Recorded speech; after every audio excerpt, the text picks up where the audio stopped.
following is a GNC podcast production.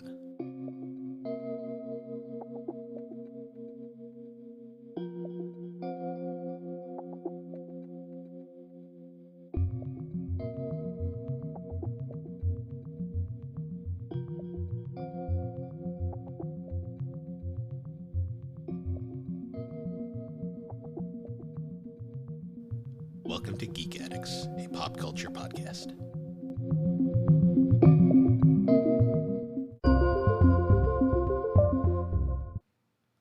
Hey guys, just want to make a little bit of a note here before we start this episode. We were suffering from some pretty bad audio delay and connection issues during the recording of this episode.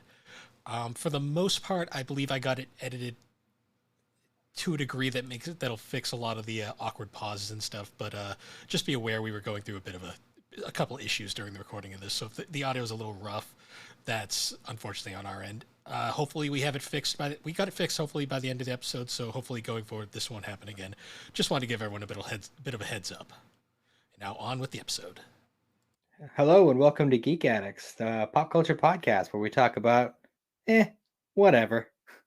My name is Matt. With me is my co-host, Pokemon enthusiast Bill Barber. How you doing, Bill?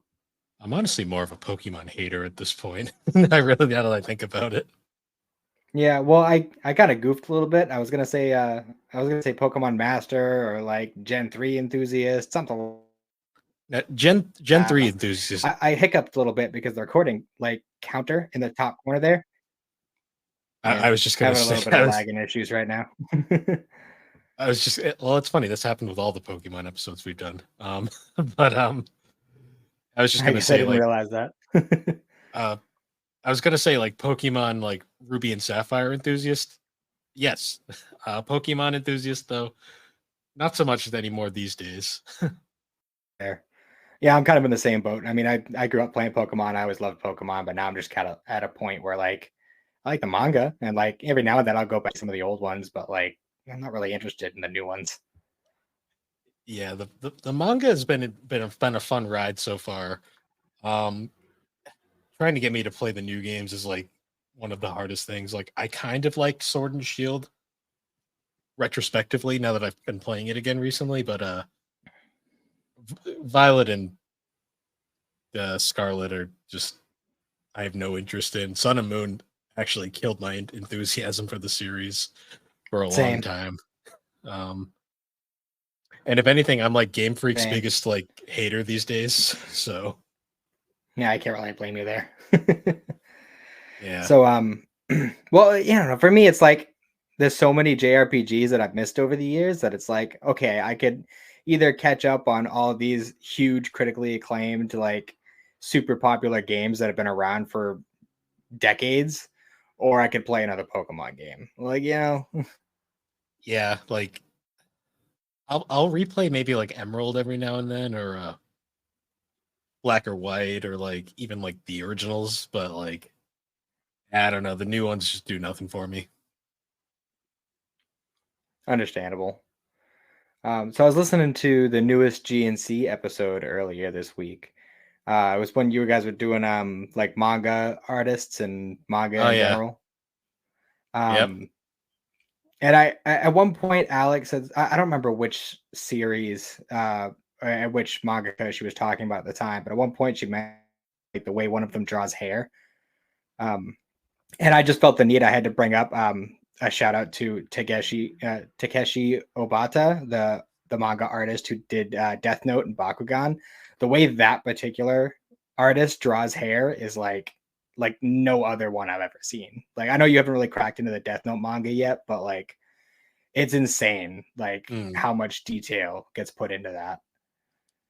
Yeah, that's like one of those interesting mangas that's pretty well known that has a separate writer and artist. Yeah. So last week, after we did the recording and everything, the following day, Saturday, I was planning on cracking into Sandland, the game, and I did play it a little bit. I played it for like about an hour for like the 4 or 5 hours I had set aside for gaming. But I played it for like an hour, and like enjoying it. It's fine. You know, it's not a hyper complicated game or anything. But like I just kind of got the itch and I just switched over to Persona 4 and just played that. I mean, I don't want to But say it's a better game, but it's a better game. So, well, I don't know. I know I've barely scratched the surface, but I've actually made quite a bit of progress for me at least in that game this past week. hmm. I'm 8 hours in or so. The last thing I did was I saved Yukiko and went on a bro date with Yosuke. Is that his name? Yes, Hmm. Yeah, we had bro a bro date. date, and that was where I left off. Yeah, Yeah, you I don't know. I'm the definitely character. enjoying it so far. Oh, go ahead. I was gonna say the characters in four are like one of the reasons why I love that game so much. Like Yosuke's an awesome like sidekick. Basically, Chie's fun. Yukiko is Mhm. best girl confirmed. Oh yeah, Yeah, she's um, my favorite. yeah. Yeah, I remember. Actually, my buddy Matt, who you've met him a few times, he actually like remembered that you said you were a Yukiko fan. He was like, "Oh, I kind of like Chie, but I know, you know." Um, but yeah, I've been enjoying it so far. I've actually the past week I've had like the song that plays when you're just kind of wandering around the town. It's been stuck in my head all week, and honestly, it hasn't Uh, bothered me before school or after school. after school. So the one that's like heartbreak heartbeat. I think it's called. Yeah, yeah, that one. The, the whole The fucking soundtrack's the amazing. jams. Yeah, Yeah. uh, I routinely will listen to that soundtrack. I have the physical CD and everything because I love it so much. Oh, Um, do you? yeah, I routinely listen to that soundtrack like on a monthly basis. It's so good. Yeah, I don't blame you. It's a solid soundtrack. Literally I haven't heard a track in that game so that I've disliked. Like they're all Mm. pretty good. Yeah. But I'm definitely enjoying my time with it so far. Mm. Nah, Persona 4 is a joy. Mm. But But aside from that, I finally finished off phase 3 of Marvel. oh good. Where So did phase 3 end? I can't even remember at this point. uh well weirdly enough it ended with Spider-Man Far From Home. Right. You'd think Endgame would have been the end of it, but no, it was that second Spider-Man movie. Hmm. Oh, But but yeah. yeah. It was pretty good. I gotta say, I dislike out of the Spider Mans we've seen. Like this is definitely my least favorite, and it's nothing against Tom Holland or the MCU or anything like that. I don't know. I just don't like this version of Spider Man, and it's not even just him. It's like the setting itself as well. Like crazy about what they did with MJ either. Like I don't know. There's just certain things about it. There's cool things about the movies too. There's plenty of things to like about them, but just overall, I just think this is the least good Spider-Man.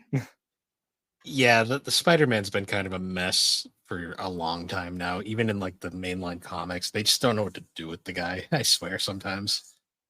Hmm.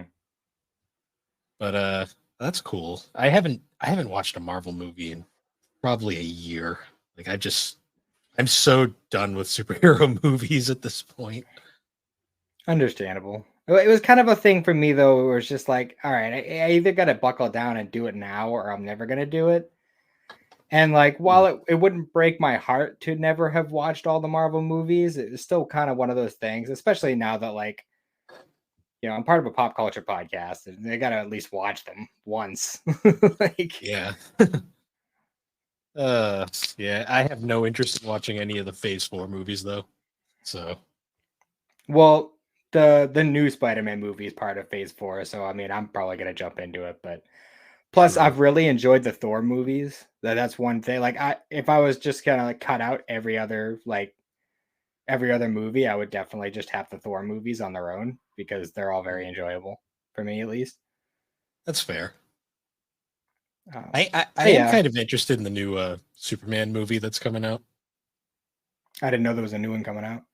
Yeah, James Gunn is making like their DC's redoing their whole cinematic universe again because they fucked it up the first time. So yeah, they have a new Superman coming out that it looks pretty interesting. I'm curious As long as they don't do Man of Steel again, I'll be fine. They've they need to just realize that that's just not that's just not DC's specialty. Mm. You know, DC does animated movies, and if they want to do live action, the television shows are the ones that really end up hitting. Like, Well, when was the they've last had time they a had like a really, huh? they've had a few good ones recently. Like the Batman was apparently really good. The Robert Pattinson one. I've heard mixed things. I've heard most like DC fans really liked it. I've heard it's pretty. It's a pretty good representation of the character for the most part. Um, Other than that, like Wonder Woman was a great film, the original Wonder Woman. Yeah, I guess. Yeah, I did hear good things about that one. But I mean, how long ago did that come out? That was a bit ago. Yeah, it's true. So it's just one of Eh, those things where it's like they get a hit like once every like 4 or 5 years, Yeah, unfortunately. and it's upsetting. You know, it's one of those things. Oh, I watched Deadpool 2 for the first time earlier in the week. That was pretty great. I've only seen that once. I've got to rewatch it because it's been such a long time. Well, I mean, like overall, the first one is absolutely better than the second one. But I loved like the end of the second one where he's just like he gets the little time travel thing, and he's just like, "All right, I'm gonna go back. I'm gonna save my girl. I'm gonna save all the people that died in that really funny scene where all the people died, and then I'm just gonna go back and shoot Ryan Reynolds before he becomes Green Lantern, and I'm gonna shoot Ryan Reynolds when he was Deadpool in the Wolverine movie." It's just like goofy as fuck. I loved it. Yeah, it's just that self-referential humor. Um, Also, apparently the Deadpool Wolverine movie is going to be part of the MCU. yeah, because they Fox owns all that stuff. I mean, Disney owns all that stuff now. So, Yeah, Disney owns Fox too, so it's well, Disney owns Disney like fucking owns everything. Disney owns 20th Century Fox, which is now just Mm, 20th Century Media. gotcha. But yeah, I thought that was interesting. It was like, okay, we're just going to slot Deadpool in there, which means X-Men is also part of the MCU now. I'm fine with that. If I get to see I get to see Hugh Jackman in the yellow suit. That's really all I wanted. It needs to be dropping F-bombs like every 5 seconds. That's fine. I just wanted to see him in the yellow suit. I'm pretty sure he dropped like 18 F-bombs just in the trailer. Hey, might as well. I mean, if any character Yeah. is gonna do it, Wolverine would be the character. Oh, for sure. For sure. I swear, every time he retires from that role, he always comes back for one more. Yeah. Well, I mean, I just can't imagine anybody else being Wolverine. Like, I know. eventually it's gonna happen. Well, it's like you're never gonna you'll never be able to picture anyone else other than Robert Downey Jr. as Iron Man. Yeah, that's true. But I mean, it's okay because they killed him. Oh, sorry, spoiler. Oh, whatever. What am I saying? Anybody who hasn't seen it yet, they're not gonna watch it. I mean, Endgame spoilers at this point are like, I mean, I knew he was gonna die before I watched it, so I mean, whatever. I mean, Endgame spoilers were fucking everywhere. Like they were in every subreddit that wasn't even related to fucking comics or movies. I mean, there It were a was couple of deaths that I didn't know about, but Iron Man, yeah, I knew he was going. yeah, well, because Robert Downey Jr. was his contract was over, so it just made sense. Yeah, for sure. Yeah, but anyway, so we have a topic for this episode. We kind of alluded to it earlier on, but we're actually doing the next entry in Pokemon Adventures retrospective. Yes. Which It's oh, go ahead. I was gonna say it's really funny because we had mentioned when we did the last one that I was really looking forward to doing this one because this is my favorite set of games in the series, and this one ended up taking me fucking forever to read. Yeah, well, you got a lot going on, and you had your vacation and all this other stuff. Like, I mean, I think you started reading it like right around when we did the last one, and it just took a while to get through it. So I read volume one like around then. I read volume Mhm. two like a month ago, and then I just like power read the rest of it like within the last 3 days.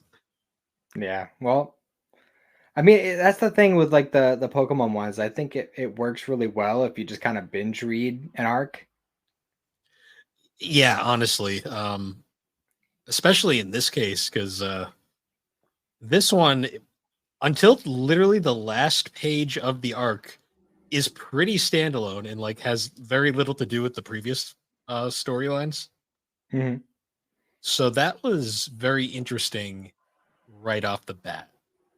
Um, so yeah, we're gonna for I guess we should say for this one we're gonna be strictly covering the Ruby and Sapphire arc. Yes. And for, right off the bat, I gotta say, I think this one, at least up to this point of what we've read, I think this is the most solid story and has the most solid main characters.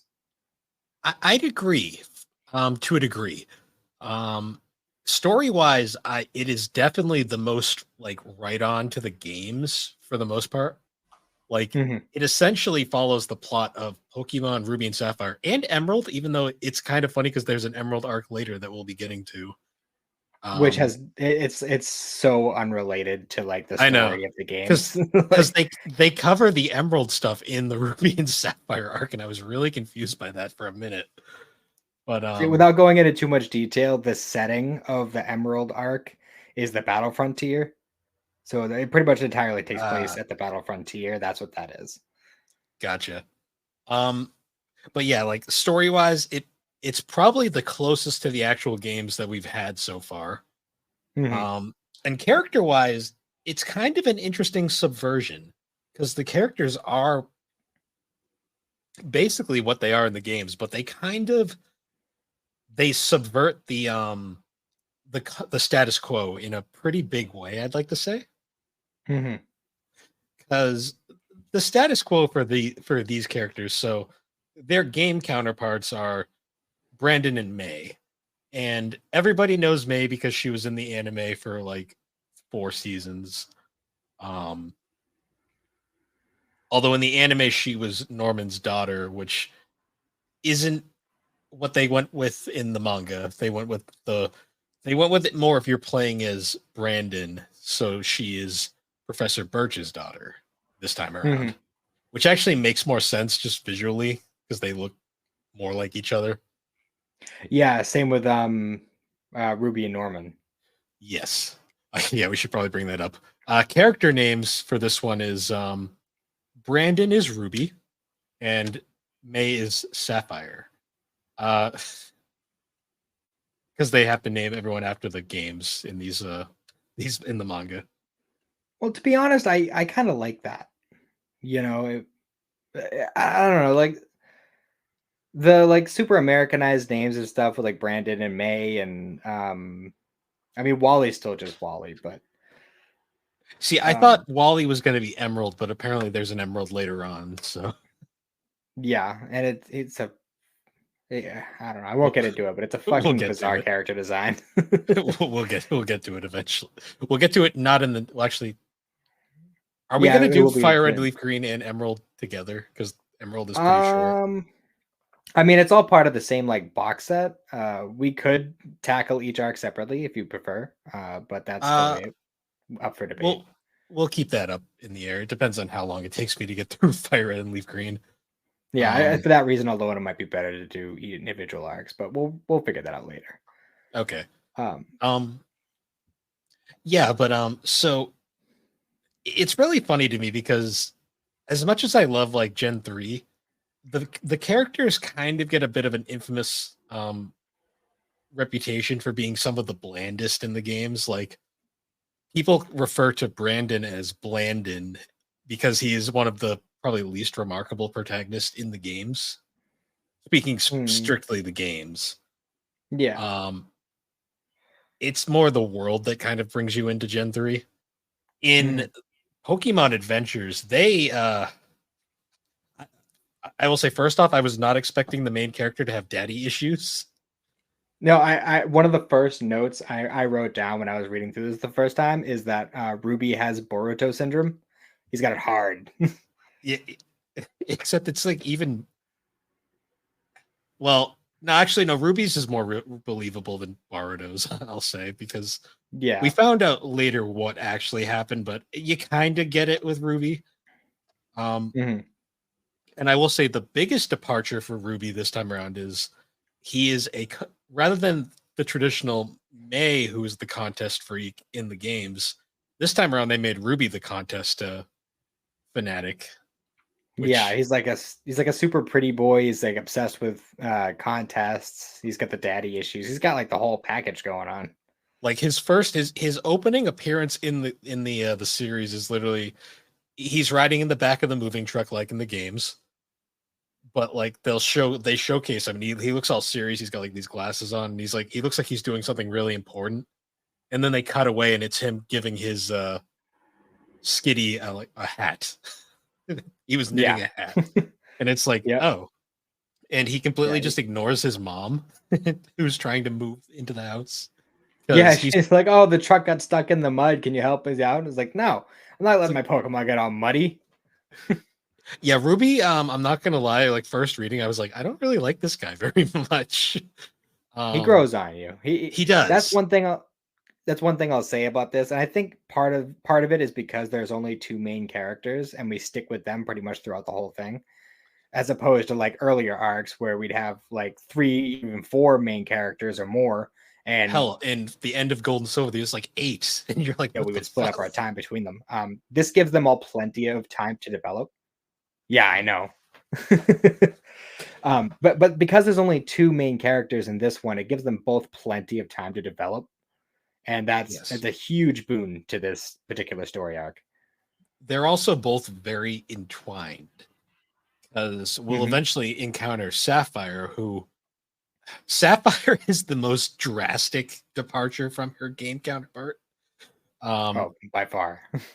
she's like a wild child. First appearance is she's in the woods wearing a loincloth made of reeds and is wearing leaves as a top. Hmm. And it's like, what the fuck? And she looks Keep like she's all like scarred up. She's got claws. Like, keep in mind she's 10. I'm just gonna put that out there. yep. Um, she's 10 and Ruby's 11 because we actually get canonical ages for them in the manga this time around. Hmm. Right off the Um, bat, too, pretty much. yeah. Well, this manga does something I really like, where in between each chapter, it gives a full readout of both Ruby and Sapphire, like their full teams, how many ribbons Ruby has, and how many badges May. I'm gonna mix up the names routinely, so just keep in mind. But how many badges Sapphire has, all their like Hmm. Pokemon stats and everything, and it's cool because May Sapphire has the levels and everything, and then Ruby has the contest like attribute readout screens, which is kind of cool. Yeah, it's pretty cool. It also says Um, like where their location is at a given time. mhm. And they cross paths a lot, which is weird because they have completely different like paths that they have to take for their goals. Well, what's funny is in their first meeting, they because Ruby runs away from home because he's got massive daddy issues, and he's trying to like make a point, which you find out later is entirely ironic. But he runs away from home, and he's basically on the run constantly Mhm. from his dad, who's also looking for him, because he thinks his parents aren't going to let him do contests. But eventually, he encounters Professor Birch up in the tree, hiding from the Mighty Annas, and he basically in the process gets his starter, and he is so disappointed. One thing I don't like about Ruby is how he just belittles his Pokemon constantly. Yeah, it's like they're not like they don't fit perfectly in the box that he needs them to be for the contest. He's just like there's a thing that happens later that just really irks me, but we'll get to that. Yeah, but his starter is so. I will say, I am a Trico. Sceptile's my favorite Pokemon. He doesn't get picked in this, so I was very disappointed off the bat right away. But Mhm. uh, essentially, when Ruby encounters Professor Birch, he notices he only has two starters left because the other one has already been taken, but it's Mudkip and Trico, and he ends up taking the Mudkip, and he's so disappointed in it because it's so kind of pathetic at first. Like it's got like a snot drip and everything, Mhm. and he basically is like, "This is useless. I don't want this, but I guess I'll take it." And I'm just like, "Dude, Like, Yeah, it's pretty ridiculous. um, but it's weird too because you'd think that having a mudkip, which will eventually be a swamper, which would be like perfect for like the tough category, which he didn't have covered at that point. So well, because despite being obsessed with contests, it's very clear that Ruby has no idea like how deep they actually are, Mhm. and he's very one-minded with these things. Like he's a shit battler. Like he can't battle at all at first, like because he's too important. He cares too much about his Pokemon's looks. He hasn't actually trained their strength up at all yet. So like when Well, he that they oh, I'm sorry. I was just gonna say that that's actually like a thing that gets touched on later is that he's actually really good at battling. He just doesn't like people to see him battle. well, yeah, we'll get to Ruby is an incredibly deep character. We'll find out later. So is Mhm. Sapphire. But in the process of this whole encounter with Professor Birch, he ends up obtaining Professor Birch's Pokédex, but he ends up getting separated from him and ends up getting rescued by this strange creature covered in leaves that he thinks at first is a Pokemon, and then he finds out it's actually Mhm. Sapphire. Yeah, it was pretty And funny. they get into a bit of a scuffle, and they end up making this agreement where they're gonna basically challenge each other to like this like challenge. I think they have like is it like 100 days to Yeah, 80 days. 80 they have 80 days to basically one has to either get all the badges or the other has to get all the ribbons before the other. Mhm. And this leads to like one of my favorite meta like in joke scenes where the whole time Ruby makes fun of Sapphire for the fact that she's wearing leaves, and he basically comments how like you're never going to fit in society looking like that, Mhm. basically.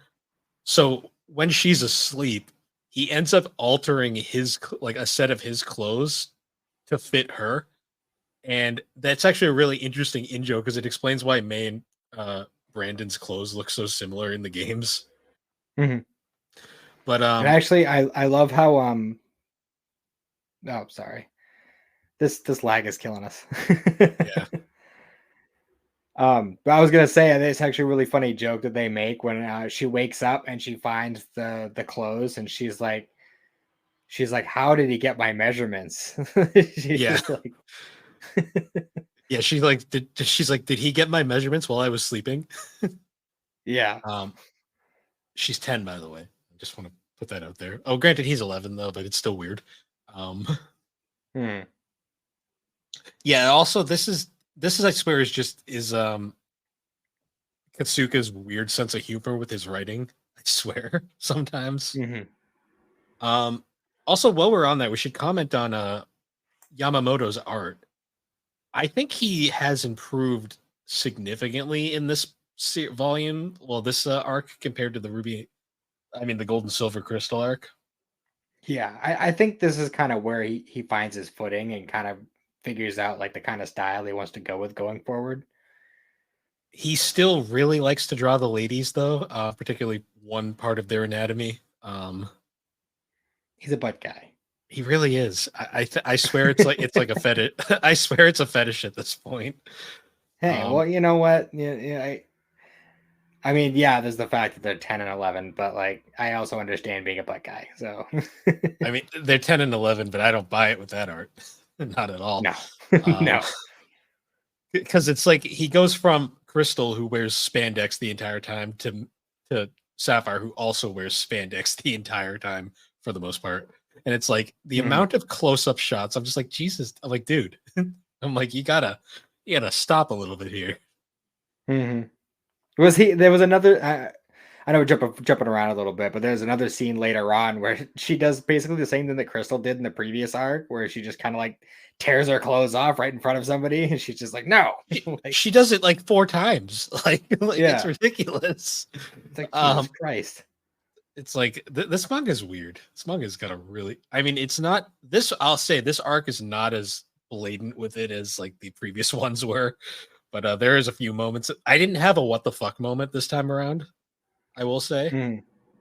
Um, Well, I'll say with all the things that we say about like the kind of weird shit that goes on, like just for the record, anyone who hasn't actually read these, overall, this is incredibly tame for manga. Like incredibly True, tame.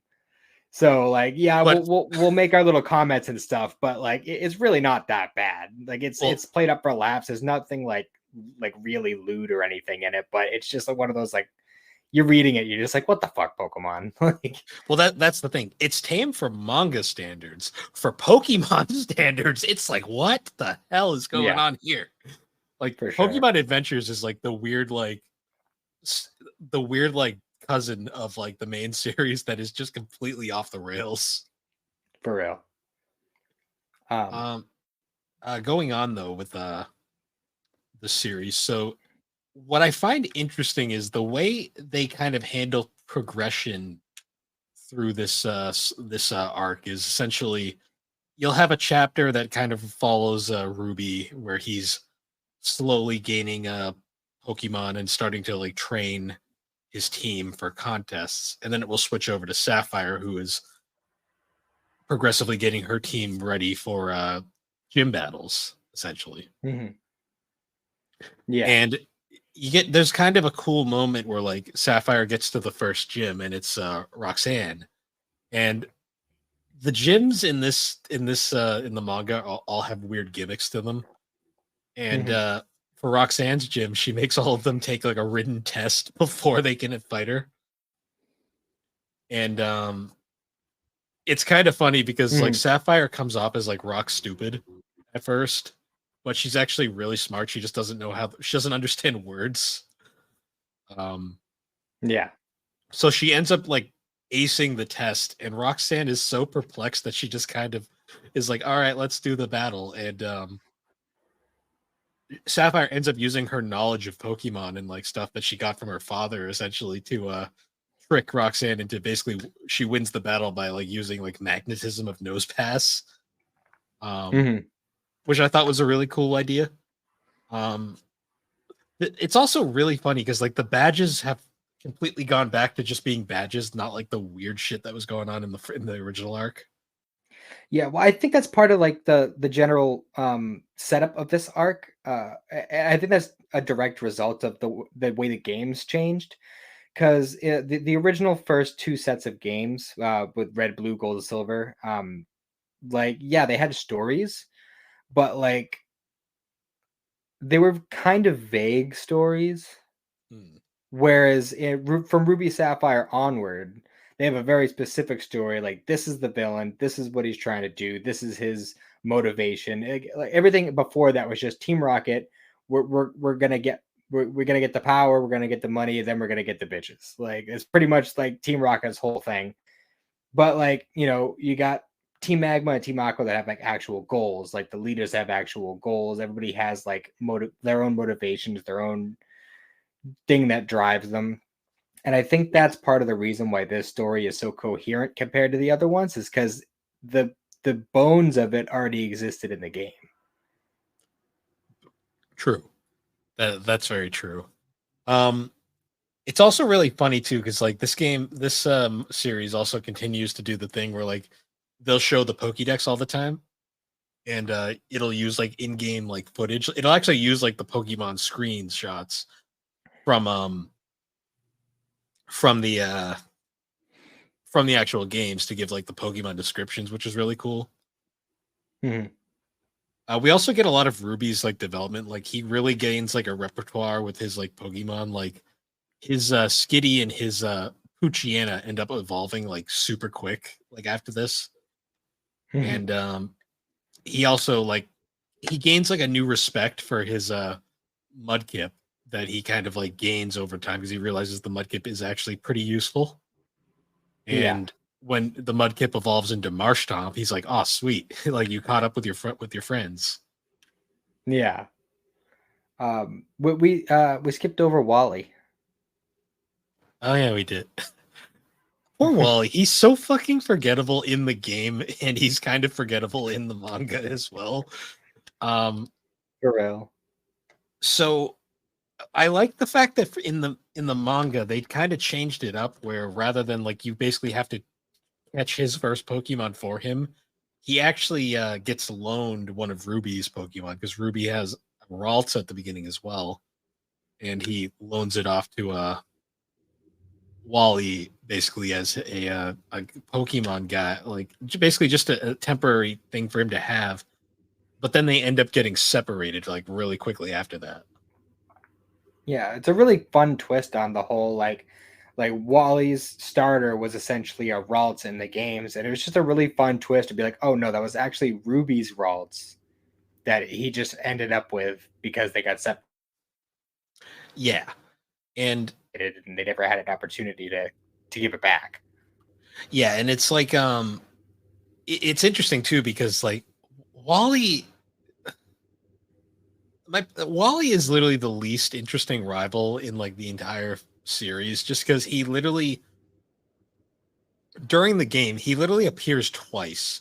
Once like the first time he shows up he's really pathetic, and then he shows up right at the end and he actually has a really competent team, but by then you're so over leveled that you just like steamroll him. um Yeah. and he's never like a hindrance like Gary or well Blue or Silver were in the previous gens. Yeah. um oh, go on. Yeah. I don't know. Wally's just a weird character. I liked the whole like how like oh Norman was gonna help me catch a Pokemon, but then he shows up and he's just like, yeah. So I actually talked to your parents, and like you're like really sick, dude. I'm not gonna encourage this in you. Like Yeah, it's just a weird I thought that was kind of situation. ridiculous. But he still does it anyways, which is the one thing about Wally I like is that he's at least determined. Yeah, for sure. We also get so one of the things I love too is like this series really plays with the fact that like they really just give away the badges like candy sometimes. Um, Yeah.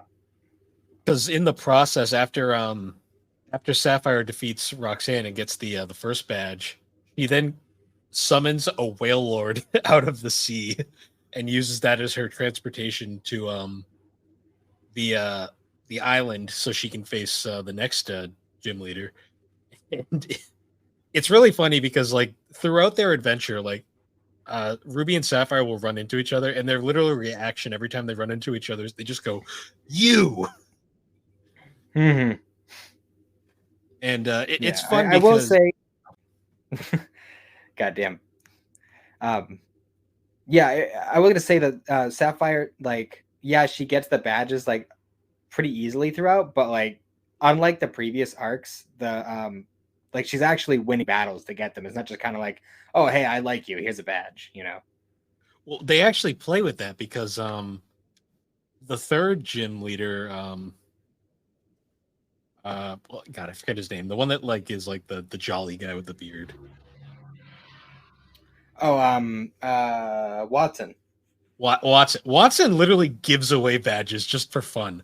And he tries to do this to Yeah. Sapphire, and she slaps it away. She's like, "No, we're gonna actually fight for this."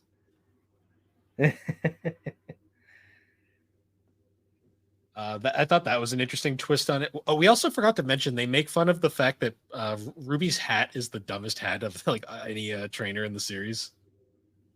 Yeah, I love that they make a joke that even Sapphire thinks it's his hair. Like, He's like, "It's a I hat." thought I thought that was really funny because I literally thought that was his hair for like 20 years. Everyone did, and then like Omega Ruby and Alpha Sapphire came on. You can see his actual hair poking out under, and you're like, "Oh, wait a minute." Yeah, it's just I remember like I think it was my friend Steve pointed it out one day. I was like, holy shit! Like it was like mind blown. Like I never even considered that it was a hat. It's just such a dumb looking hat. Like, what is going on there? Um, yeah, but it's just really funny. And then like there's a running gag throughout this entire like a series where Ruby really wants a Milotic because Milotics are just insanely beautiful. Mm-hmm. And throughout the course of his adventure, he ends up obtaining a Feebas because this Feebas really takes a liking to him. but he has Mhm. no idea that Feebas evolves into Milotic. So he's all like, "This thing's so ugly. I don't want this." He's like, "Fine, I'll take it. I'll just get rid of it when I have the chance." Which is like, damn, dude, harsh. That's one thing that I like about this manga series though, is that like, because in the games like they make it seem like, oh, we need this Pokedex filled out so that we have records of all these Pokemon and everything. But like everybody already knows about all these Pokemon and what evolves into what and everything. And the manga makes it seem like Pokemon are much more of a mystery than the games do. Yeah, Um, and I also love how the he gets the Feebas in the first place, because he bumps into a fisherman, and the fisherman is like dead set on he wants to catch some Feebas because they're rare and he could probably sell them for some money. And like he's like, oh, I've been sitting in this spot for like weeks and I haven't been able to catch any Feebas. I haven't, I'll be getting his magic carps and all this other shit. And like Ruby doesn't know what the Feebas looks like. He just says, "Oh, it's a rare Pokemon, so it must be a beautiful Pokemon. It must be very aesthetically pleasing."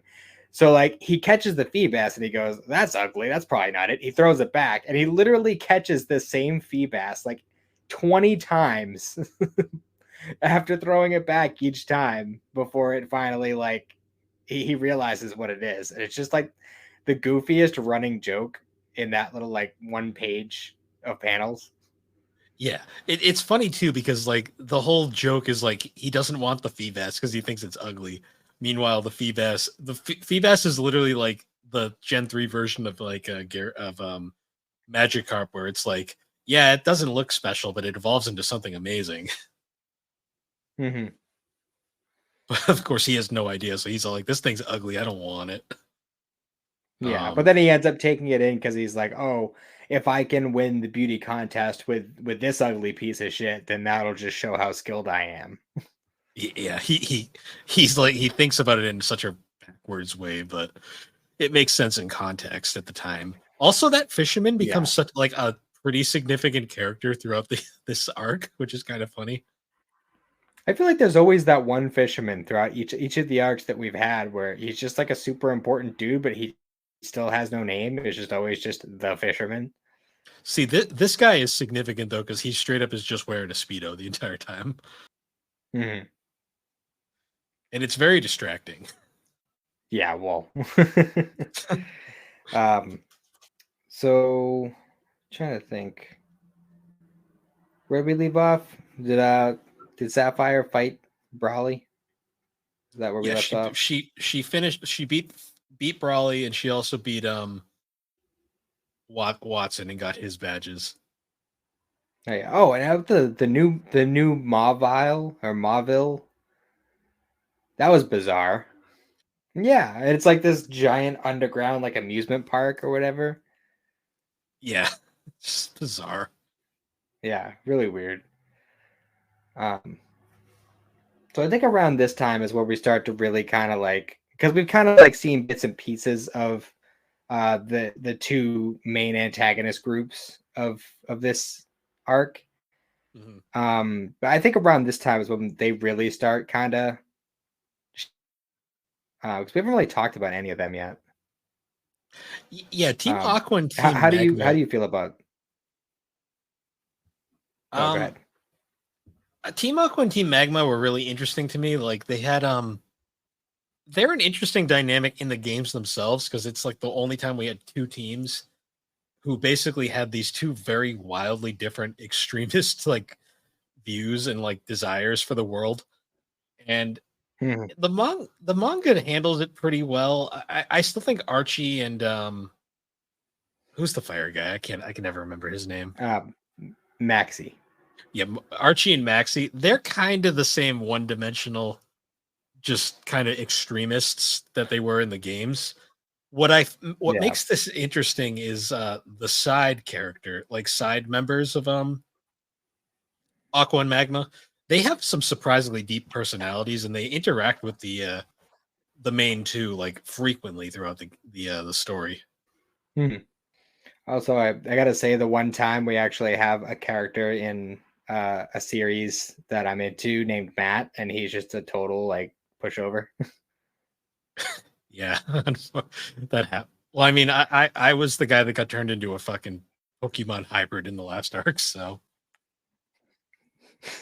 Well, at least Bill is super smart. I guess he can't. I mean, Leaf. I mean, Green just broke into his house and hacked his computer while he was sleeping. So, True. uh, I don't know, it's just weird. You'd think with how common a name Matt is, you'd see it in like fiction more often, but you really don't. yeah. Um. So the way they did contests in this, I thought was really kind of bizarre. Like they kind of like speed run all the contests throughout this arc.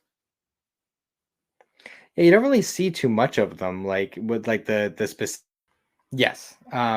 Yeah, it's just really weird. Oh, we didn't mention Ruby meeting the Pokemon fan club chairman and then being like kindred spirits. Right. Yeah. Yeah. Because he's like the one like kind of crossover between the previous arcs and then this one. Yeah, he's there in every single arc. He'll always be there. But yeah, it's just like one of those things where they instantly like, oh, you think Pokemon are beautiful and should be treated with respect and not battle each other? Me too. Let's make Pokeblocks together. Oh yeah, because they had to bring up Pokeblocks, which is a they're not as bad as Poppins, but they were still. It was such a thing I just did not care about in the games at all. Yeah, well, I mean, if you're not doing contests, there's really no reason to do them anyway.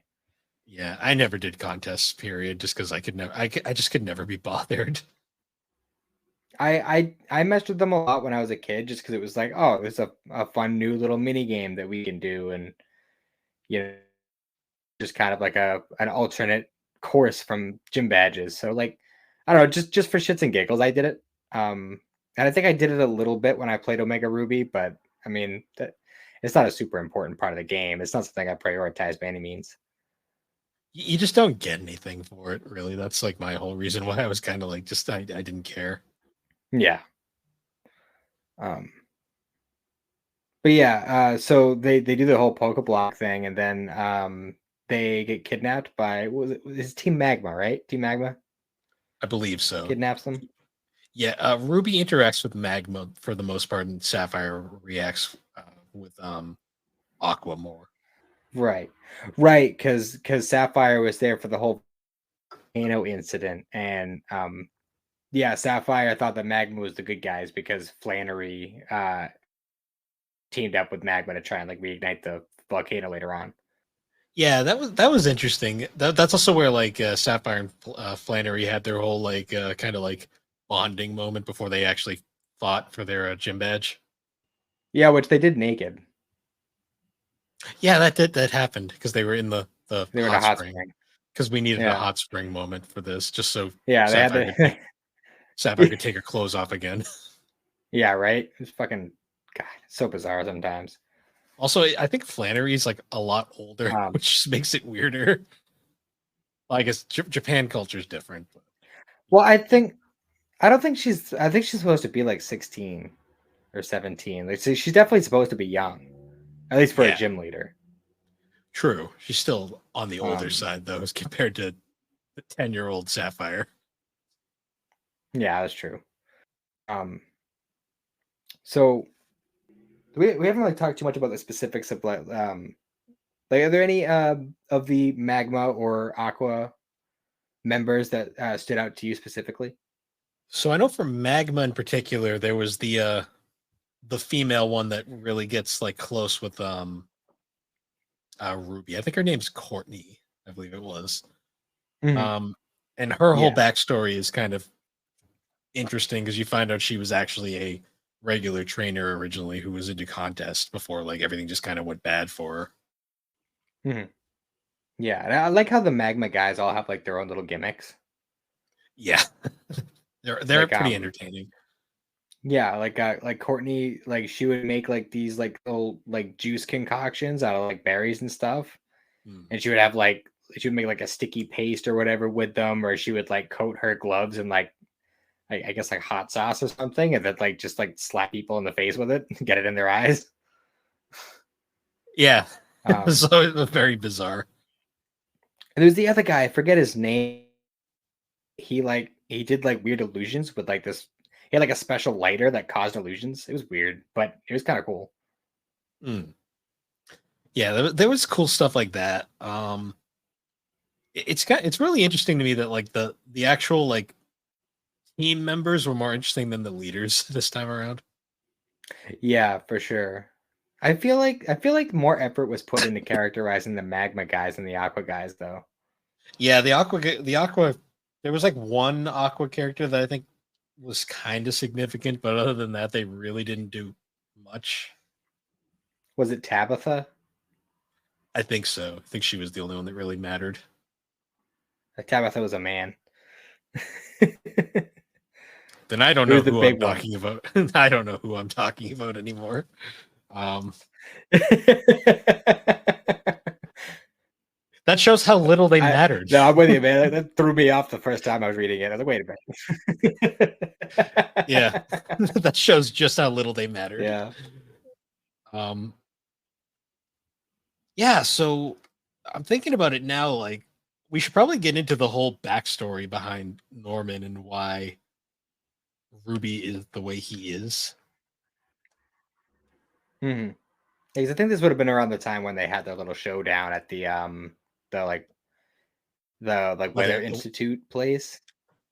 yeah, because basically Ruby's mad because Norman basically wanted to be a gym leader and he was going to go take a test to become a gym leader, but he ended up not passing it, and he went off to train for 5 years, basically just abandoning the family behind. And because of that, Ruby has this massive resentment for him.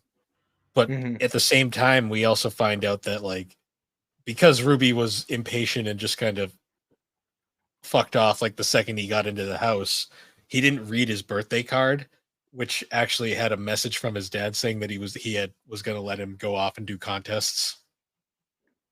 Yeah, it was pretty much giving him his blessing to like go off and chase his dreams and whatever. Like, it's like, wow, if you had actually just not been a little shit, you would have realized that your dad actually cares and like, Yeah, it was just one of those cases where it was you like could it's have all you could have because gone on your way and done your thing without like, making your mom worry and yeah, making yeah. inconveniencing your dad basically. Mhm. But yeah, his dad like tracks him down at the Weather Institute and they have this big battle in the rain and everything. Yeah, Um, and he basically ends off by being like, he's like, I don't care what you do, just don't do anything dumb and call your mother every once in a while. yeah, pretty much. I gotta say, I love that Ruby definitely inherited his dad's mean mug. Yeah, he did. Because he, Because he we when he gets that he gets that serious look on his face and he looks like he could be Giovanni's kid. Like Norman looks like Giovanni at times too, to be honest though. he does, yeah. It confused me a little bit, honestly. Norman looks For sure. downright threatening at times in this manga, Yeah, well, they say multiple times that he's the strongest gym leader. I'm which is like, I hilarious don't because in see the it. game in the game he is pathetically easy. Yeah, he's like the easiest gym leader to beat, but for some reason in the manga they made him seem way tougher. Well, because the manga also he But has this chip on his shoulder the entire time where he's kind of like the outsider. mhm. Like he doesn't agree with all of the gym leaders in their meetings and stuff, and they are all kind of like, hell, why aren't you following? Why are you always being difficult? Blah blah blah, kind of stuff like that. Yeah, well, he has like this unexplained grudge against like the higher ups in the hierarchy of the Pokemon Association. The Pokemon Association. That is the funniest thing to me in this series. For real. It's like literally like a government based around Pokemon. Which is just getting introduced now because before it was like this they were basically just all like a free for all kind of. Pretty much. It's like, yeah, there was like a whole like process of like becoming a gym leader and like everything else with the Pokemon League and everything, um but this is where it like really sets in like, yeah, like the people who run the Pokemon stuff are actually running like the world. Hmm. Pretty bizarre sometimes. It's a weird world. We Yeah, for also sure. so there's another cool arc where like after like Ruby and Sapphire continue on their journey. Their Pokemon continue to evolve and improve, along with they get their badges. There's a point though where like they each kind of get their own like sort of like mentor types. Like Sapphire runs into the flying type gym leader. I forget her name at the moment. Uh Winona? I think Is that that's it? it. That sounds right. She runs into her and challenges her and actually gets defeated. And rather than like being all like butthurt about it, she actually like wants to be like trained by her in a sense, and she kind of becomes her master in a way. And then meanwhile, Ruby, on the Mhm. other hand, actually gains kind of like a relationship with Wallace, who despite being a gym leader, is also kind of a contest freak at the same time. Mhm. So there's a little bit of an Yes, interesting they both get their parallel. respective masters in their own fields. Yeah. And there's like a little interesting parallel there, and it kind of all comes to a head when the two of them meet up again, and Ruby suffers from some serious like foot and mouth syndrome at times throughout this series, where he makes a big Mhm. point where like he doesn't actually really care. He's doing this just to like for the fame and attention, and then the second he gets all his ribbons, he's gonna fuck off back to Johto where he came from. And Mhm. this really pisses off Sapphire, who basically is like who thinks basically everything he said to her was a lie, and she then proceeds to get naked again because she does this every fucking time, and goes back to wearing just whatever like nature stuff she found before, and then they're not talking to each other again after that, Mhm. which is hilarious too because when Sapphire Yeah. goes to Well, face a off part against, oh, go on. I was just gonna say, like, a part of that was because I forget exactly what it was, but there was some sort of like I think they were attacked by wild Pokemon or something, and Ruby like instinctively like defended Sapphire, and like that kind of like showed like, oh, you're actually good at battling and you know what you're doing, and you lied to me about that, and that was here for Yeah, that as well. yeah, like it's really funny though because after that encounter, Sapphire goes back to face Winnowa again, and Winnowa's just like, "Where are your clothes? Like, what happened?" Yeah. Because like she immediately because Sapphire immediately reverts back to her kind of insane wild girl personality after this, and she Mhm. actually wins the gym battle and gets the badge, and then proceeds to go off on her journey once again.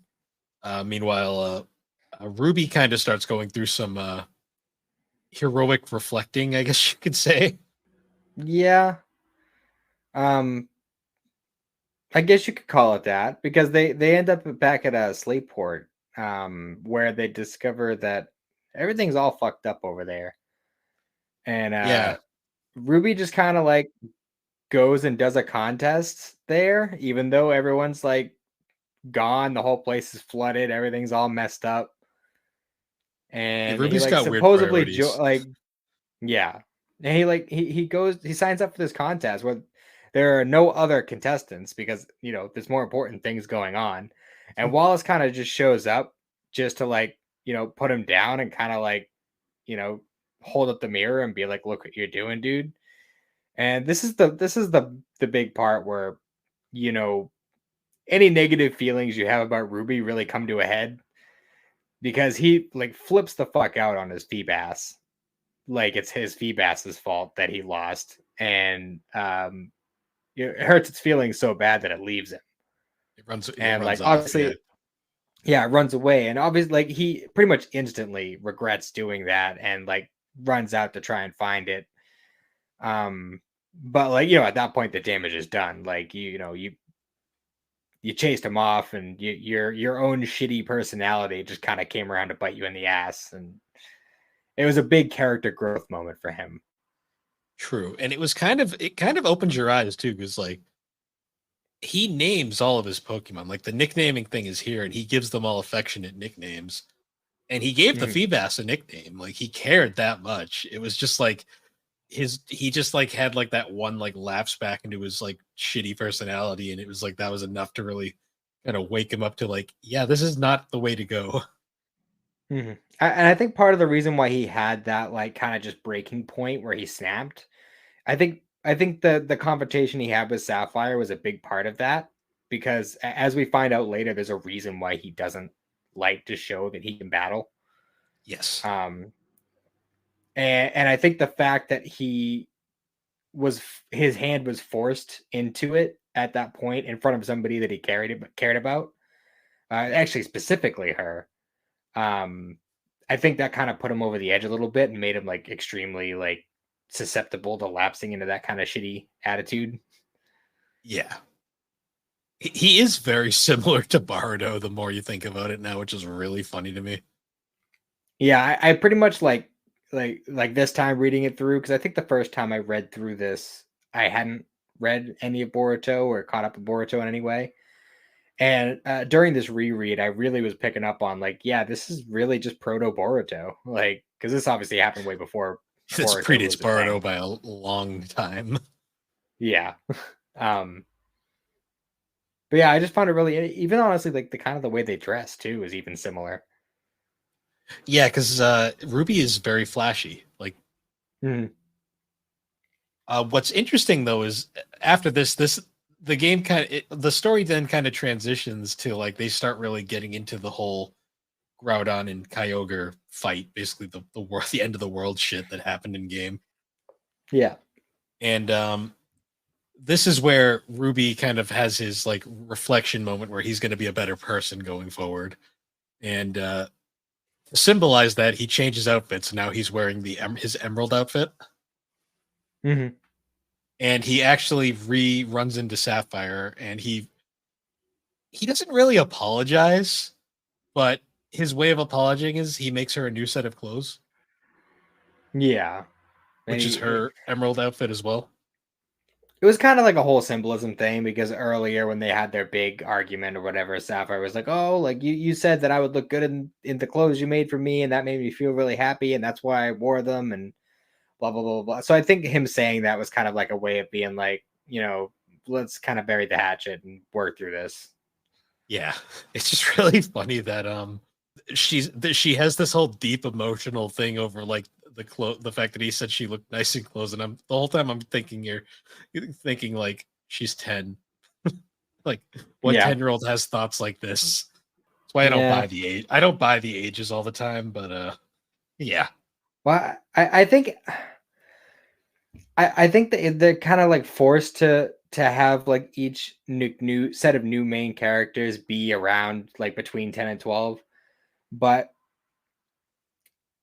I feel like the writers feel like it's kind of limiting because they want to write deeper stories and characters and stuff, but like they're Mm. stuck with like 10-year-old characters. So it's like they want to write these kinds of like complex personalities and backstories and feelings and everything, but it's like, well, how much can I do with 10-year-olds? Like, Well, that's why I find like the later arcs more interesting, like because age progression does happen in this universe. Because like spoiler for like way down the line from now, but the current, well, not current, but the later Alpha Sapphire Omega Ruby arc, uh, Red and Green are in that, and they're like in their 20s now. So mhm, it's just a weird, yeah, which I interesting do like that. dynamic. Mhm. They actually grow up, so which is nice. Yeah, for sure. I'm hoping that um I wonder how old Ruby and Sapphire are during that arc. I'd have to look into that. I know that Red and Green are definitely like 20. I mean, they'd have to Watching, be at least like 16, 17 if that age progression tracks. yeah. Well, they definitely look older by the art style, but I haven't read it yet, so I'm not sure. But Yeah, well, I still need to. I still have a lot more mangas to buy before I get to that point. well, the second volume of Omega Ruby and Alpha Sapphire comes out on Tuesday, so they're slowly getting there. Mhm. And then um, there'll be one more volume before they move on to Sun and Moon, which I'm gonna collect, but I'm like not super excited for.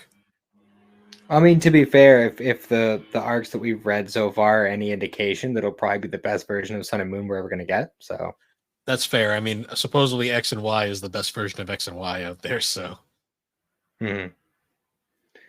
um, so I'm trying to think because so much happens like from the point like where they have their little tiff at Fortress City. Um, well, so the between then net, and the end, like a lot happens. yeah, like so the next like 12 chapters are all basically the Kyogre and uh Groudon fight. Um, and this builds up a lot. Like there's Mhm. points where Ruby and Sapphire are teaming up, like diving to the bottom of the ocean to find the spears to control Kyogre and Groudon. Meanwhile, there's also the subplot with Steven Stone going around, and he's oh yeah, we didn't even mention Steven Stone in the cave early on the island. Yeah, I've realized as we've gone along, there's actually a lot of characters that we kind of just skipped right over. Yeah, well, it's weird because the only characters that are like super developed in this are Ruby and Sapphire. Yeah. Well, I was gonna say like the interview guys, the reporter guys, we Oh completely right, skipped them. over them, but they tag along with Ruby throughout a lot of it. Yeah, they follow him around, and he's kind of just indifferent to them the whole time. I do like that how the They're camera actually guy kind of looks. important. They are. Uh, Okay. I really enjoy the fact that the camera guy kind of looks like gold. Yeah, a little bit. Yeah, it's definitely weird. I will say, yeah, they're actually kind of important because like as you go along, like you see the media is like specifically painting Team Magma as the bad guys, and then you realize later on that that Archie, the leader of Team Aqua, is actually the head of the media. It's just like real life. That's that fake news right there. Yeah. Oh, yeah. That actually was a really funny inside joke, which doesn't surprise me considering like I can see the why like Kasuga would write that because I can see Japan having a sense of humor about that. For sure. Um, So so I yeah, will we're say, oh, go ahead. I was gonna say like this. So they're covering a lot of the Emerald stuff now, despite this not being the Emerald arc. And Mhm. one thing that they touched upon that I really liked and found fascinating was they explained how the reason why Wallace becomes the champion in Emerald is essentially he won the championship years ago, but he had turned it down because he wanted to be a gym leader like his mentor, who we find out is actually Jean. And because of that, he actually Steven is basically passing the champion cape over to Wallace again, so he can finally be the champion, like he had said before. And it was interesting that they kind of tied that in together. Mhm. Yeah. Um, so I kind of like how they handled the orbs in this story. Hmm. How like it's just like the games where like you use them to control the legendaries, but like they actually like Yeah, the they person that's did. holding them if they're holding it for too long. And like if you're not prepared for we good? Yeah, yeah. I was gonna say they kind of did like what the anime actually did, where the orbs like kind of controlled the person holding them, and like because like I remember there was a part where Pikachu was fucking possessed by the fucking red orb for a while in the anime. Yeah, now that you mention it, I do think I saw a couple of those episodes. Because that was Yeah, when the Ash stuff started actually trying to develop a plot. yeah. Despite him not aging at all. Yeah. Uh, it was just interesting the way that they handled all that. Hmm. Um. Um, So we should probably get into now like the big like backstory reveal, which was the fact that Ruby and Sapphire actually knew each other as kids. yeah, kids, quote unquote, which means like 6 years ago. Yeah, I know. That's why I don't buy the 10-year-old, 11-year-old shit. But For real. yeah, so they reveal that they knew each other as young, like young kids. And what makes this significant is we find out that they were actually kind of opposites. Like Ruby was like the crazy battler at the time, and Sapphire was like the ditzy girly girl. And what makes it interesting is there was a point where Yeah. like they got attacked by a salamence of all things, and in the process, like because like Sapphire Mhm. couldn't defend herself, Ruby like went out of his way to protect her, and ended up getting like a dragon claw to the forehead. And by doing this, he actually kind of scared Sapphire, and Sapphire was like found him like scary, and that ended up basically causing deep rooted trauma for both of them in the long run. Yeah, which basically caused both of them to have a complete 180 in personality. So now Ruby Yeah. doesn't want to show how good he is at battling because he gets that, like, Norman mean mug and freaks people out.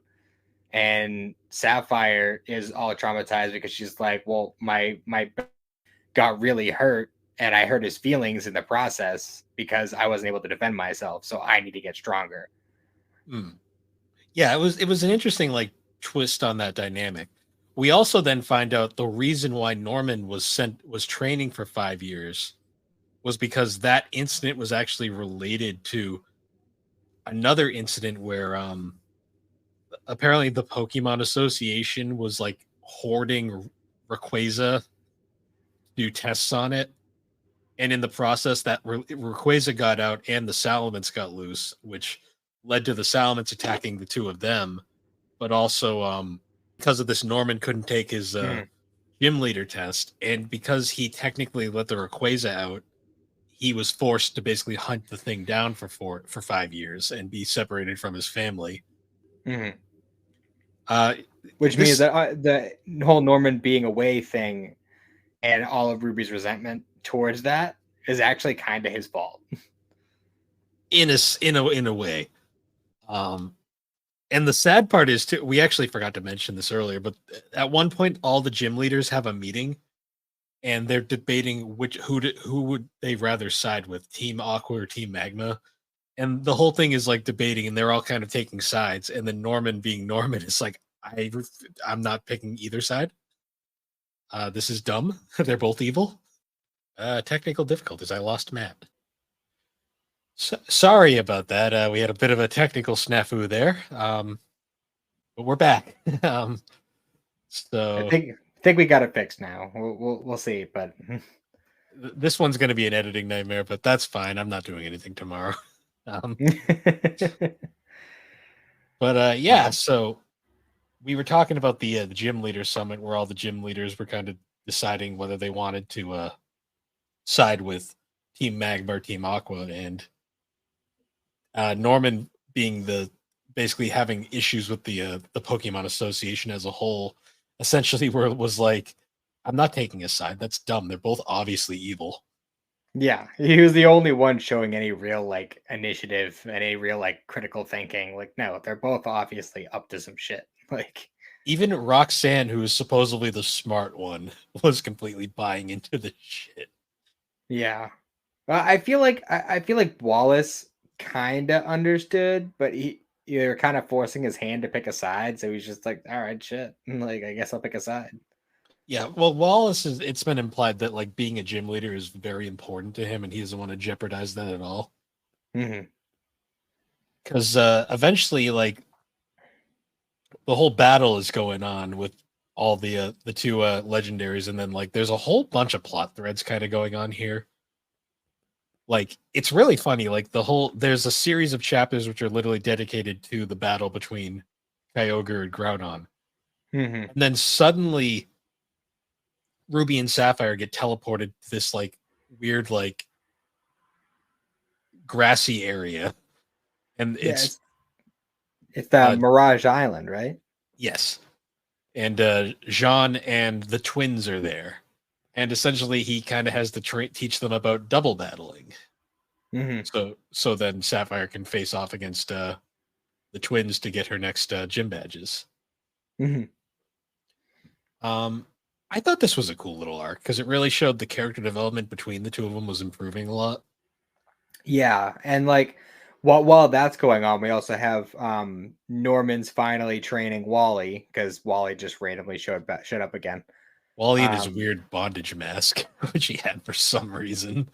yeah, well, I think there was something related to his illness. It was supposed to help him breathe better or something.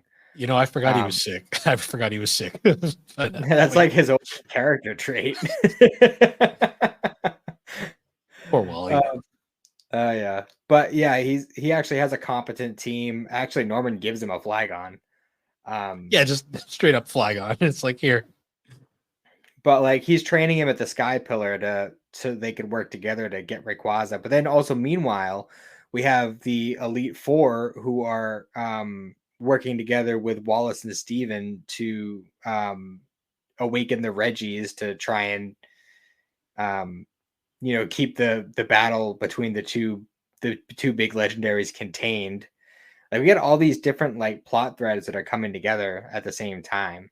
And then Norman comes flying in on his Rayquaza. Yep. Um, Oh, I think if I remember correctly, the reason why the Pokemon Association had captured Rayquaza in the first place, I think they were trying to artificially create a green orb. yes, they were, but it failed miserably. Yeah, and he got real mad about it. So I will say, like, I like this whole arc, like battle. It ends in the most anticlimactic way possible, though. uh, Refresh my memory because it's been like 2 months since I read it. So basically, by this point, like Ruby and Sapphire have their whole like epiphany moment where they finally realize who they actually are. Because despite looking identical to how they looked as children, they can't recognize each other. Yeah, well, Um, I'm sure part of it is just because their entire demeanor and personalities have changed over the course of true, time. true. I still think though it's like Ruby looks identical. Like he just looks like a bigger Ruby now. Well, you also got to figure this is the same franchise that Team Rocket, like by Team Rocket, I mean Jesse and James. Uh, this is the same franchise where they could just dress up in any old fucking costume, where they're like, "Oh, I wonder who these fucking people are." Yeah, I wonder who that ponytail is. Yeah, True. But they have their big final reveal epiphany where Sapphire reveals that they have a love confession, which I thought was very interesting. um, yeah, because we've had like little like hints of this in previous arcs and stuff. With like Misty and Yellow pining after Red, and like all stuff like Red's that. But like, red swimming in bitches over there in the corner, despite not having a sex drive at all. And yeah, classic shonen protag. Um, meanwhile, these two just like straight up are like, yeah, we like each other. yep, for real. But we also get to see Ruby without his hat, and he looks identical to Norman. Yeah, except he's got that big ass gash Scar, across his head. which is how Sapphire recognizes him. But then Mhm. he just straight up ditches her, and teams up with Courtney, who makes a return. Yeah, because I think that was like part of his like, I feel the same way about you. Now get over there so you don't get hurt because I'm gonna go and do exactly what I did when I was a kid and do it myself. Like, Yeah, and then even Wallace is like, "You idiot!" like calls him out for it. and then Um, Courtney immediately gets a bunch of rubble falling on her, and yeah, she she's straight up out. dies. Kind of. She dies. Norman dies. I think Steven dies too. Steven dies. Like everybody dies, and I'm like, People oh, actually die in this arc. It was weird. well, It was definitely they die for like all of 5 minutes. yeah, because Because then this okay. pissed me off so much. This was such an anticlimactic end to what I thought was a really interesting battle, where Ruby just pulls a fucking Celebi out of his ass, and he's like, "I've had it on me the whole time." And Yeah, then it that's just when that's when they reveal like, hey, you've only seen 5 of my Pokemon this whole time. Guess what the sixth is? yeah, and it's a fucking Celebi. When I turned the page and saw it, I was like, "You're fucking kidding me." I was Especially like, after the last arc where they made such a huge deal about how, oh, I need the rainbow wing and the silver wing, and I need to weave them together into a capture net, and I need to have this special Pokeball that only Kurt can make. And meanwhile, Ruby's over here. He's just got the fucking thing. Yeah. Like, Meanwhile, this fucking whack job from fucking Hoenn has one just chilling. But yeah, he releases the Selvi, and then Selvi legit just makes 3 portals and just fucking zap. Everything's fine. It's like mm, I was so like I'm like, that's it.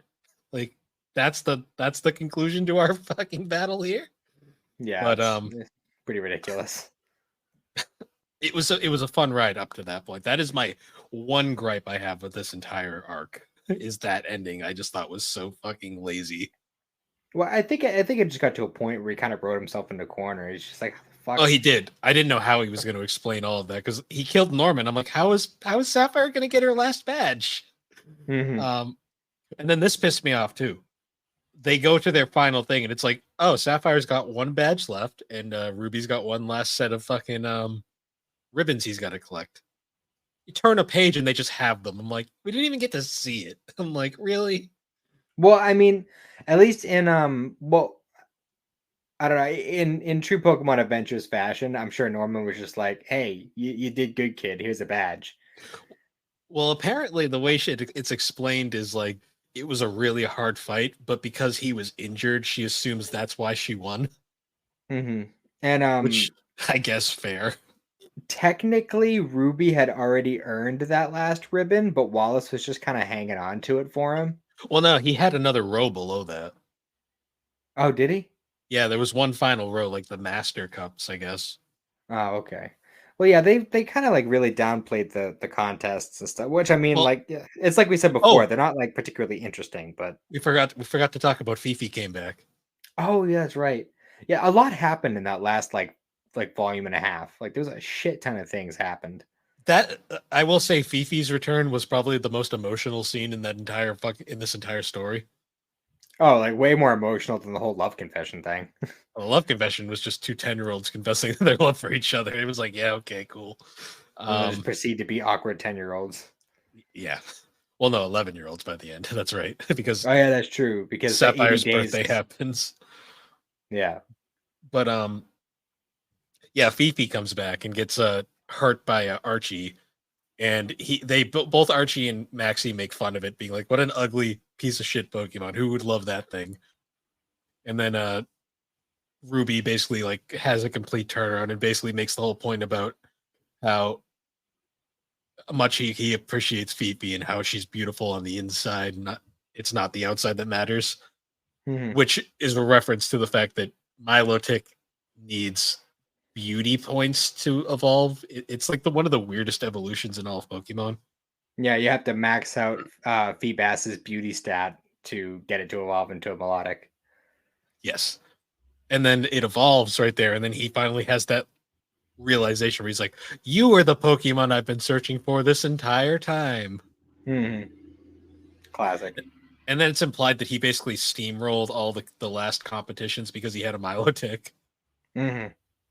It's about right. which I guess fair. I mean, Hmm. you had to work for that damn thing. Um, Yeah, no kidding. but then it ends where I did like the ending where like they go back to Sapphire's hideout and Ruby's just filled it with junk, and she's like, "What the fuck is this?" Yeah, he made it to like a secret base with like all the little Pokemon dolls and everything. Yeah, and she's so just not for it at all. She's like, "You ruined my fort." Oh yeah, yeah. But then he gets the call from his mom, being like, "Oh yeah, it's Sapphire's birthday, by the way, so come back. We have to Also, celebrate." you dipped on your birthdays. We were doing a joint birthday party. Yeah, pretty much. And you get that really nice shot of the two of them running off into the distance, which is pretty cool because they are definitely the most connected like protagonists we've had so far. Hmm.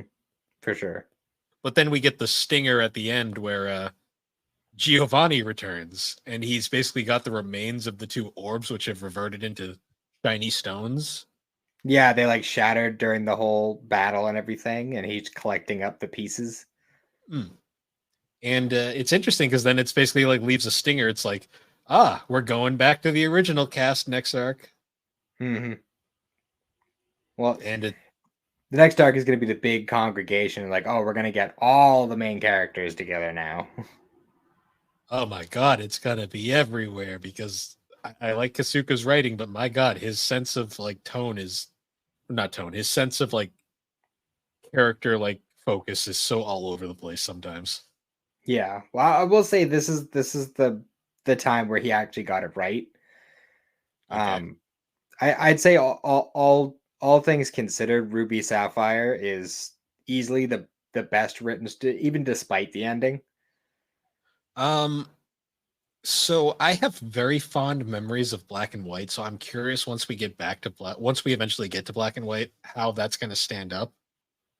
I did really like my time reading the Ruby and Sapphire. I thought it flowed very well. The abrupt ending aside, the flow was really good. I liked the twists, like the reveals, like everything got tied off very neatly, Mhm. and they did not leave any loose ends whatsoever. Aside Um, from Giovanni. well, that was the stinger at the end. I'll give that one a pass because it's essentially a catch for to get you to buy the next set of manga. Mhm. But Yeah. I'll give this one. So I had previously given the first arc, uh, Red, Blue, and Yellow. I'd given an 8. I gave Gold, Silver, Crystal a 7. I think I'll give this one an 8. I thought it was pretty much on par with the original. Probably better in certain aspects. Yamamoto's art has improved significantly. He really kind of found his voice by this point with Mhm. his art, and I'm really looking forward to seeing what he does in the next arc as well. I think I'm going to be a little bit more generous with this one. Uh, because while I think as far as personal preference goes, like I like the gold silver story a lot. I like the red blue story a lot. But looking at it objectively, I think this one is probably the most coherent as a standalone arc. So I'm probably going to give it like a 9, maybe a 9.2.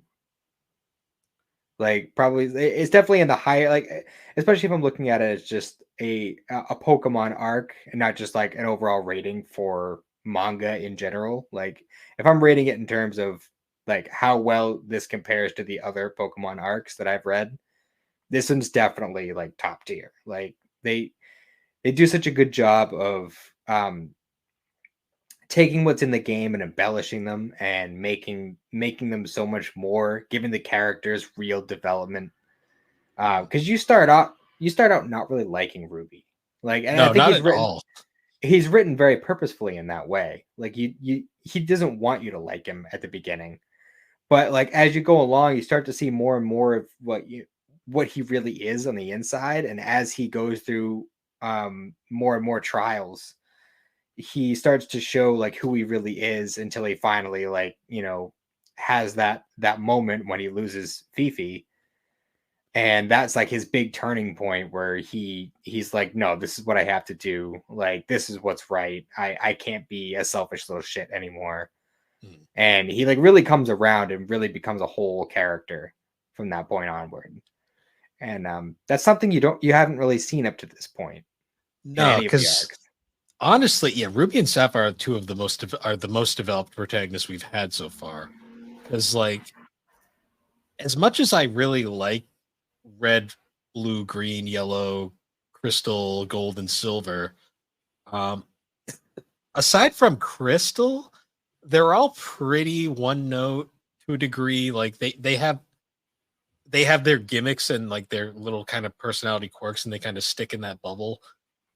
Granted, their stories are still going, so there's plenty of time to get more out of them Mhm. in the future. But right off the bat, like just from the start, like these guys are Ruby and Sapphire just go through entire character arcs, and I'm actually curious about their future appearances now because we kind of already have their full development cycle now, so everything else is just going to be extra going forward. Yeah, because we're gonna be seeing them more in like the Emerald section, and then obviously there's the remake um for Ruby and Sapphire that has its own manga adaptations. We're gonna see them later on in that too. Hmm. Um, and since we know that some of the previous characters will be showing up in the later arcs as well, I think we can assume that we'll probably end up seeing Ruby and Sapphire at some point in other arcs as well. So, I mean, you can only, I mean, well, I was gonna say you can only go up from here, but that's not true. It can easily take a dive. True. I But mean, to be fair, I've only so far from what I've heard, everything going forward is good. There isn't a particular notable arc that I can think of that is negatively received. Granted, I only know up until Omega Ruby and Alpha Sapphire because I don't know anything after that so far. yeah. Well, that's as far as the manga is right now, isn't it? Well, Sun and Moon's art is fully written. They just haven't collected them in manga form yet. Gotcha. Like you can buy those weird like so you know how like there's like they started doing this with X and Y. There's like the Pokemon Adventures, like the legit really nice like manga editions, and then there's this just they don't have the adventures like subtitle. It's just Pokemon X and Y, and they're like floppy little tiny issues. Yeah. So they've released all of those for Sun and Moon and Sword and Shield, and I think they're already doing Violet and Scarlet at this point. Like so, Okay. The next arcs, like 2 arcs, are done. They just haven't collected them yet because they're doing collecting them into the full manga versions is much slower, I guess. For some reason. Yeah, I don't know why, honestly. Maybe they just feel like they can get more money out of it if they split it up into smaller sections. Probably, maybe. Especially since, based on what we talked about, it seems like these newer arcs are shorter than the ones we've had up to now. Well, it's interesting to me because like the next arc, Fire Red and Leaf Green. So this one was, I think 8 volumes total. I think so. Yeah. The Fire Red and Leaf Green, I believe, is like 5. I want to say. Well, it's weird because Fire Red and Leaf Green is its own arc, and Emerald is its own arc, but they're connected and they're part of the same box set. So for the collector's editions, it's a little different because they're I think Emerald is literally the last 2 volumes in that final big collector's edition manga. Because they did kind of like Dragon Ball, where like they're all 3-in-1s except for the last one, which is just a 2-in-1 for whatever reason. Yeah. Yeah, I think it's mostly like evenly split down the middle. When I'm looking at my box set, I think it's about the same. I want to say Fire Red Leaf Green is like 3 volumes, and then Emerald is 4, but the first of that 4 is like a really thin volume. Yeah, it's weird because like then you get to Diamond, Pearl, Platinum, and that's like 14 volumes. I think it's 11 or maybe 11. I think it's either 11 way volumes. It's pretty long. It's actually I think the longest arc yet. But then after that you get Heart Gold and Soul Silver, which is 2 volumes, although one is massive and the other is tiny. It's like a really weird thing. Yeah, I don't know how a lot of these people decide like how long or short a volume is going to be, or how many chapters they're going to put in it, or like, all right, we're going to make this one really short and this one really long. I was like, okay, well, you could just make them both regular length, but whatever. Yeah, because then like Black and White is 9 volumes, and then Black and White 2 is 4 volumes. Yeah, X and Y is 6, and it looks like Omega Ruby and Alpha Sapphire is going to be 3. which is disappointing because I kind of wish that we would have. I mean, I don't necessarily think that we need like full like 7, 8, 9 volume arcs for like the remakes, because obviously like those stories are already told. But it'd be nice to have a little bit more than just 2 or 3 volumes to kind of catch up with the old favorite characters. I mean, apparently the new arcs are pretty short as well, because I was reading into it during our little technical hiccup there. Apparently, because Japan, they're already collected into manga, they just haven't localized it yet. Hmm. Apparently, Sun and Moon is 6 volumes, and Sword and Shield is 7. Okay, So I think Diamond and Pearl is the longest arc. that makes sense. I mean, that I think is like the first time that Pokemon has really tried to tell like a bigger story. Mm. Like even looking at the games. So it makes sense that they would need to do that, that is one of the ones that I have read after this, and I guess I kind of see why they wanted to make it that way. Yeah. Um, I mean, I'm which looking obviously we'll forward to get there when getting we get there. there, but Yeah. Well, I mean, the next one shouldn't be that bad because they're both shorter arcs, the next two, so we should get through those pretty quickly. Knock on wood. yeah, well, I think it would benefit us this time to kind of take each arc as its own episode because that it'll be a lot easier to get the reading done and um, cover in more detail than we've been able to up till now. Yeah, we'll have to plan Diamond and Pearl at a time because that's going to be probably our biggest endeavor. Yeah. Well, I mean that's also the first like the first point where Pokemon kind of like resets the volume numbers and starts telling more standalone stories. True. So I feel like from that point on it's kind of less pressing to continue the reviews at that point because where the next couple that we're gonna do is kind of like rounding off like the whole like big overarching story that Yeah. connects everything. Um, and then from then on, it's going to be all standalone. So once we get like the big story done, like we can kind of just cover them as we feel like, at our convenience. Yeah. Yeah. I mean, because I will say I'm looking forward to Black and White, obviously, because I have a soft spot for that one. Mhm. Diamond and Pearl, I'm curious about because I've heard really good things. I mean, like, obviously, Heart Gold and Soul Silver, that'll be easy to knock out because that's just 2 volumes. Yeah.